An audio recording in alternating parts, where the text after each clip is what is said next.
2024 সালের 18 জুলাই বৃহস্পতিবার কোটা সংস্কার আন্দোলনকারীদের কমপ্লিট শাটডাউন কর্মসূচি ছিল। সেদিন রাজধানীসহ সারা দেশে আন্দোলনকারীদের সঙ্গে পুলিশ এবং আওয়ামী লীগ ও এর অঙ্গ সংগঠনের নেতাকর্মীদের সংঘর্ষে সাংবাদিকসহ 31 জন নিহত হন। রাজধানীতে 24 জন, চট্টগ্রামে ও নরসিংদীতে 2 জন করে এবং রংপুর, সাভার ও মাদারীপুরে 1 জন করে নিহত হন। আহত হন প্রায় 1,500 মানুষ।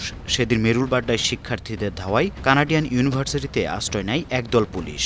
তাদেরকে হেলিকপ্টারে করে উদ্ধার করা হয়। রাজধানীর রামপুরায় বিটিভি ভবন এবং মহাখালীতে দুর্যোগ ব্যবস্থাপনা অধিদপ্তর, ডাটা সেন্টার ও সেতু ভবন এবং উত্তরা পূর্ব থানায় অগ্নিসংযোগ করা হয়। মিরপুর, মহাখালী, বাড্ডা সহ কয়েকটি এলাকায় পুলিশ বক্সে আগুন ধরিয়ে ও ভাঙচুর করা হয়।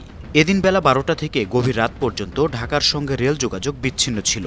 রাত 9টার পর থেকে ইন্টারনেট সেবা বন্ধ করে দেওয়া হয়। এদিন দেশের 47 জেলায় পুলিশের সাথে আন্দোলনকারীদের সংঘর্ষ হয়। অনেক জায়গায় আওয়ামী লীগ, ছাত্রলীগ ও যুবলীগের নেতাকর্মীরা আন্দোলনকারীদের উপর হামলা চালায়।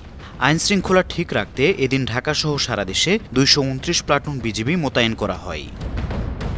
তৎকালীন আইনমন্ত্রী আনিসুল হক বলেন, আন্দোলনকারীদের সঙ্গে আলোচনায় বসতে চায় সরকার। এর প্রতিক্রিয়ায় ফেসবুক পোস্টে আন্দোলনের অন্যতম সমন্বয়ক আসিফ মাহমুদ সজীব ভূঁইয়া বলেন, গুলির সঙ্গে কোনো সংলাপ হয় না। পরের দিন 19 জুলাই শুক্রবার জুমার নামাজের পর গায়েবানা জানাজা এবং সারা দেশে শাটডাউন কর্মসূচি চালিয়ে যাওয়ার ঘোষণা দেন নাহিদ ইসলাম। আন্দোলনরত শিক্ষার্থীদের ওপর ছাত্রলীগের হামলার প্রতিবাদে ঢাকা বিশ্ববিদ্যালয় সহ সারা দেশের শতাধিক ছাত্রলীগ নেতাকর্মী পদত্যাগ করেন।